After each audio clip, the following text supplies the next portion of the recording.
And hello, everyone, and welcome back to Cyrus Webb Presents here on Amazon Live. I'm your host, Cyrus Webb. Glad you all could join us once again. If you guys are new to us on the Amazon platform, welcome. Glad you all found us. We have programming here 6 days a week, and we're gearing up for some exciting new programming here on Amazon Live. I'm so glad that you all are here with us today. Make sure you guys hit that follow button. You'll see it either here in this corner or you'll see it down below. You also will see some of the books by our next guest. We're excited to welcome back Dr. Norma McLauchlin to our broadcast today. You guys know, of course, as the president and founder of Chosen Pen Publishing, but she's also an author, speaker, and influencer in her own right. We're going to talk to her about what it's been like for her this year to be able to expand on her own personal brand, but also some of the great things that are coming up as well. Dr. Norma and I will meet for the very first time at the end of this year because of something special she's doing with the Chosen Pen Awards. We'll let you guys know about that, as well as how you can stay connected with everything that she's doing. We are simulcasting our broadcast, so we do welcome those tuning in on Facebook, LinkedIn, YouTube, X, and on Instagram. If you guys have any questions or comments for Dr. Norma, make sure you guys do put those in the comment section for us.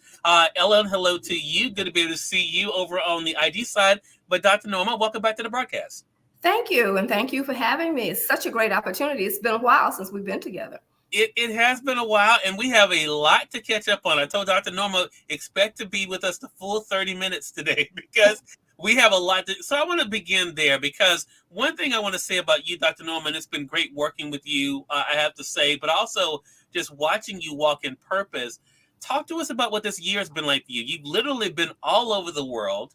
You've been doing great things with your own books. We're going to talk about that, but also in publishing others. What has this year been like for you to reflect on? This year, Cyrus, has been, I guess, astronomical, because last year was really good. And I call last year my jaw-dropping year, simply because of the travels and all the things that I was asked to do all over the world. And this year has been more at home. Of course, I've done some things, but mostly virtual. But this year has been more about me and what I'm doing. And that's simply because someone made me aware, I guess it was you, Cyrus, I'm not sure, who said, who are you outside of Chosen Pen? And I had to answer that with, that's a very good question. I'm this and I'm that. And I say, but it's still always tied to Chosen Pen. So as a result of that, you now have Dr. Norma Speaks and Dr. Norma does a lot of other things as a header for all the other things that are happening under that. I have several different platforms underneath Dr. Norma. Dr. Norma Speaks, and so we're excited. And about that. And I'm doing several things. As I've always written, I've always had books. I'm a best writing author, best writing publisher, all of those things. But they had not been pushed out on my own platform before. Because as one of my gifts, of course, is giving. So I end up probably giving more of my time to others than I do to myself. And I had to be reminded of that also because, although you have a gift, that gift has positive, but there's also a negative side to that gift. And I was probably experiencing and walking more in the negative than I was in the positive as far as I was concerned. It was good for other people. But to make sure that I was doing not only what God called me to do for others, but he called me to do in my own purpose and walking in that purpose for myself as well. So based on that, I tried to branch out and do some other things for Dr. Norma. And Dr. Norma, thank you so much for sharing that. And yes, Dr. Norma and I did have a conversation. But now I can say I was able to have that conversation in love with her because I've been there myself. People used to tell me I hid behind Conversations Live because Conversations was everything. And I was asked a lot of times, well, what about Cyrus?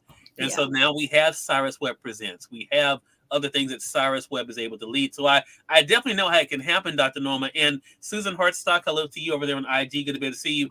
But I want to talk about the connections you've been able to make, Dr. Norma, to that point. Because I think what you said, there's a lot of people that can relate to this. They know what it's like to give so much to others that sometimes they leave themselves behind.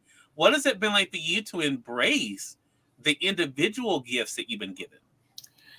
It is amazing because I have a friend, Pat I won't give her last name because if she's listening, she'll probably say, "Don't call me out."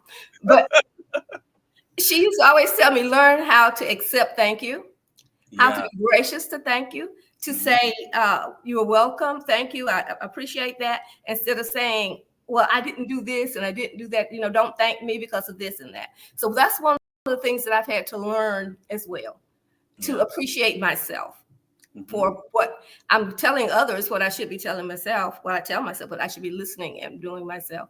And Yeah. that is, God has gifted you with everything that you need to be prosperous here on planet Earth. Yeah. He has gifted you so you don't have to really work for anyone else but yourself if you do what he has given you to do. And I mean, that part was working out fine. But then the self part of that, the self gratification of being myself. I mean, I could be alone. I could get up at 4 o'clock in the morning and do my Bible study. But as soon as I got off, I had, I did this today. I learned this today, and I would be sharing it with someone else instead of walking in that within it myself. So in doing that, I have learned a lot this year too, to work with Norma and to appreciate Norma. Yeah. And when doing that was also to leave a legacy. It's difficult to leave a legacy if you don't know what the legacy is yourself, because you're building it for someone else. Right. So now I'm doing more of trying to build that legacy and making sure that my son and my grandchildren know. I mean, they probably didn't even know what I was doing half the time because I was doing so much. Yeah. Yeah. My family's the same way. I don't. My family is not on social media or anything, Dr. Norma. So even my nephew, and so I don't talk a lot about my work with them. A lot they find out from other people, of course, things that I do. But I have always tried to separate that from what I do professionally. You mentioned your son though, and that's a great segue to this book. I'm going to highlight it for them on the Amazon side. It's one of your new books this year, The Evolving Roles of Fathers. I love this book.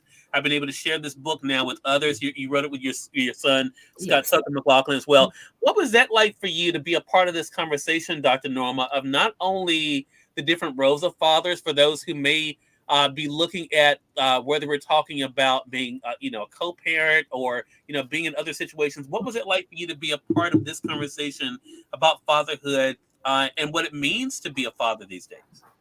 Well, that part, I think, because I started to admire him in going through that role, because he has a blended family and he's an only child. So, he was a spoiled child, and not just, okay, I don't know how he's going to handle all this when he's accustomed to having everything on his own himself. But within that, and looking at him and following him and seeing him operate in that role and taking that role with his children, he said, I know my dad was always there for me. He always took me to the games. He always did everything. But that piece of being more involved personally in their lives, talking and having that personal conversation with your children. And those are the parts that I think that I see him doing more than what we did with him.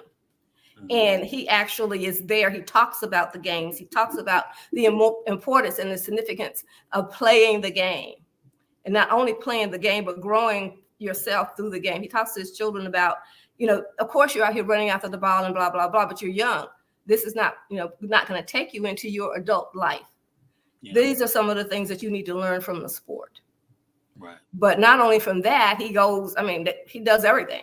He makes sure that they go on vacations, they go on different trips, they travel. He works with them. And as I say, it's a blended family. So the grandchildren we're going to see in California are not with him. So we see them periodically, but he talks with them every day.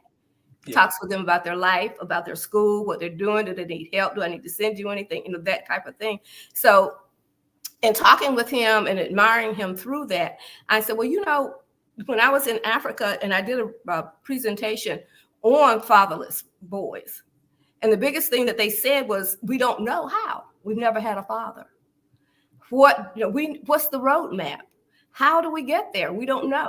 My father, I don't have a father. I don't have an uncle. I don't have anyone to tell me how to be a father. And I thought at that time, well, it's not only here in Africa, but none of us really, we don't have a roadmap. We don't have anything written that tells us exactly how to do that. And not only for fathers, but for mothers either. So that's how this book came about. I talked with him. I said, okay, well, I see you doing the things that fathers should be doing. And so let's talk about how we can put this together in a book so it can be a roadmap for fathers. And it can be something, a training tool that can be used for men in ministry, for men, and however they want to use it, but help to get the word out about the evolving fathers in the 21st century, because there's so many things that they're doing now that they're faced with now, as you see in the book, that they were not faced with then. For example, is the technology. How far do I go with allowing my children to have this amount of technology? Where do I cut it off? What time do I cut it off at night? Where do I put the timers on? Where do I stop? Say, okay, you can't be involved in this. And so I saw him doing that. We have a 4-year-old, of course, he has stoppers on him. That poor baby, he only has a phone. He doesn't know, he doesn't really have anything else as far as the technology. He has a phone. He has his little games that he can watch on, learning games. Whereas as he go up with the others, then they have certain things that they can do or that they can play. And so I was really happy to see that he and his wives were doing that. So, but that's something that we didn't have to worry about. Right.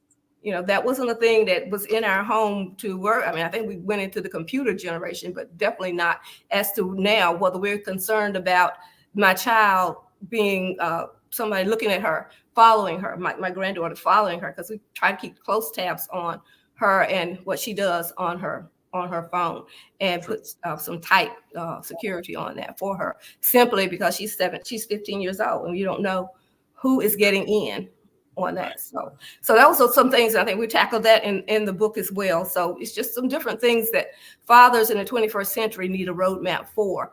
And not, of course, you want them to be happy, you want them, but be a father. Yeah. Be a father. You don't have to be a friend. You don't have to be any of those things. God, tell them all the time, God gave the children to you, the father. He didn't give those children to you for you to become their friends and let them do what they want. He's going to hold you responsible for them in the future because you didn't do what you were supposed to do. You didn't train them in the way that they should go. Yeah. Such a great reminder. I want to say hello to you, Legacy Entertainment Studios. Hello to you over there on IG. Hello to you, Mike Lassiter. Good to see you. For those who are just coming in, I'm going to reset real quick. Welcome. You're watching Cyrus Webb Presents here on Amazon Live. That's where we are streaming primarily, but we are simulcasting our broadcast today as well.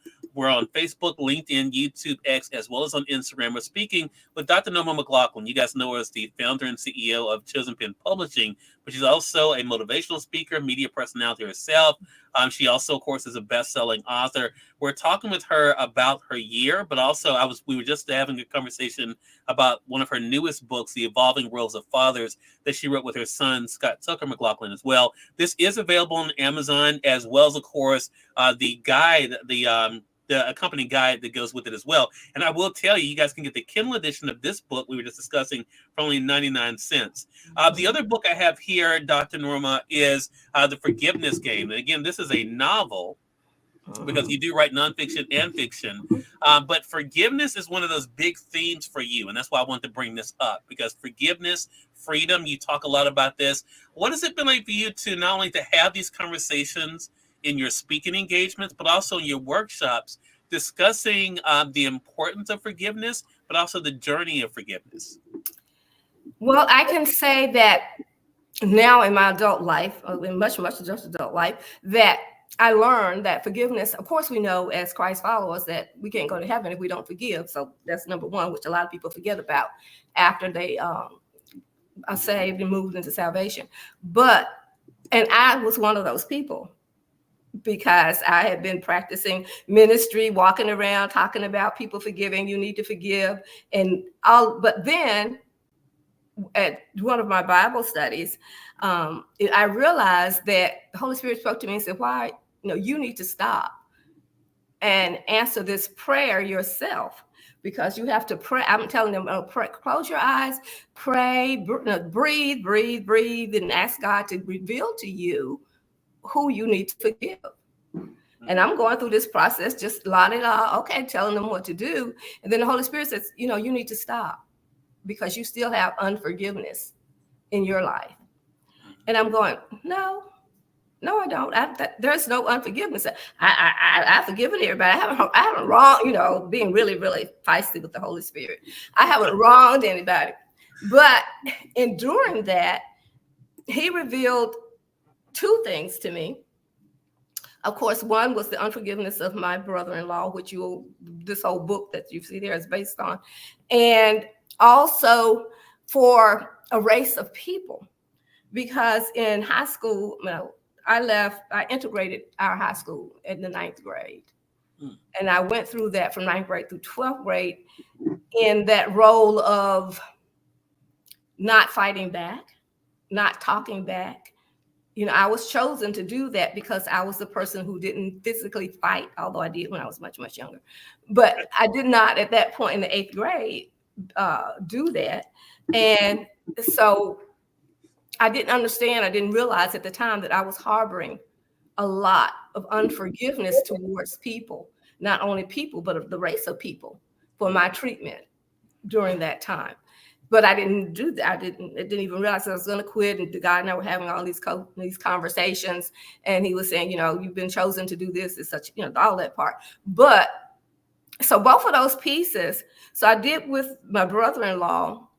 I had to go back through that and ask him for forgiveness. I even had to ask my sister, her children, my father. I had really made a mess of that. Because anytime his name came up, I had deep, deep, deep, nasty things to say about him. If his children said anything, I had some deep, deep, deep. No, he hasn't sent you any child support. He hasn't done this. He hasn't done that. Instead of saying, well, he's still your father. Yeah. No matter what, you don't have to like him, but he's your father. You still have to respect him as that. I did not do that. I encouraged my sister not to talk to him, not to have anything to do with him. So I had to go through that whole process. As I say, it's more than just saying, forgive me. Right. Because like with me, I had wronged so many people in that. So I had to go back to a lot of people to make sure that part was straight. And with the part from the high school, I was in a conference, and we were served. I was one of the guests, of course, presenting and talking and doing all of that. But it was some different racial people all there. And I was serving, and we were doing a foot washing and forgiveness piece. And when the time I got ready to wash their piece and the people's feet and say whatever I was going to say, it was just like something held my hands back and said, you need to deal with this before you can actually say what you're getting ready to say. So at that point in time, I just stopped and I stood up and asked them for forgiveness for harboring not consciously harboring the thoughts that I was harboring against them for things that they had done to me. And at that time, it had been 20, 30 years ago. Yeah. So, but again, it was such a freeing thing, knowing that I didn't even know I was doing this. Well, I guess I really did, but it was freeing. And so that's why you'll hear me saying all the time, forgiveness is freedom, equals freedom. Because once you do that, and from those experiences, that's how I built the platform of forgiveness and my whole forgiveness program and writing and teaching and doing workshops, because so many people are in that same position. Right. A lot of people don't even realize that that's where, and I'm going, but baby, it's for you. Forgiveness is for you. It's not for anybody else. So let's kind of deal with this and try to figure out why you're still stuck where you are instead of being able to move on and do better. Dr. Norma, I really appreciate you sharing that. Hello to you, Bobby Green. Good to be to see you over there on IG. Jacqueline Cox, hello to you over there on Facebook. I want to ask you, though, a question, because you bring up something really interesting. I think people will look at you and not think that you're someone who has dealt with that. I want to ask you this question based on what you just said, though. Did you even realize you were stuck? Did you realize that unforgiveness was holding you back? I did not realize I was stuck. But I did realize that I was having some issues in church. Okay. I was a pastor's wife. I was doing all these. I'm definitely not one who does the cooking and the cleaning and all of that different stuff, but I couldn't understand why. But after I went through that experience, I was able to say, well, I'm talking with my husband. He says, well, if that's not what you want to do what you want to do. What is it that you want to do? And I'm going, well, I'm vision, gifting, that whole thing. So I went into the I guess the pastoral role of organization or whatever. So I help do all the planning, organized stuff that I like to do, all the events and all of that. And so through that, I said, oh, so I really have peace now. So that when you do realize it, and a lot of times when we go to conferences or I have meetings with people and they just can't figure out why they're not where they think they should be. And we start going back, doing some of the exercises and finding out where that hurt is coming from. Then once we address that and we get rid of those burdens and those bitter roots, then they find the peace and the happiness and the joy that they can in their lives. And you can really tell the difference and you can see the difference. Well, and I think that's what's so powerful about this. And like you said, this has become such a big part of your platform. And that's why I'm so glad you could talk about this. Last thing we want to talk about, Dr. Norma, and this is something that you have allowed me to be a part of. And that's an event that's taking place the end of this year. Of course, including with this literary breakfast you're going to be hosting on December the 7th. That's also leading up to the Chosen Pen Awards. We're letting our audience see that here on our screen. Talk to us about what's happening in December with the Chosen Pen Awards and why you're excited about it. Well, I'm always excited about helping people, helping writers, helping whomever that has a need. But this one, because I've seen so many writers and I know so many writers who just never get accolades for what they do or for what they write. Once you get it on Amazon or wherever you post it, you may sell a few books and that's it.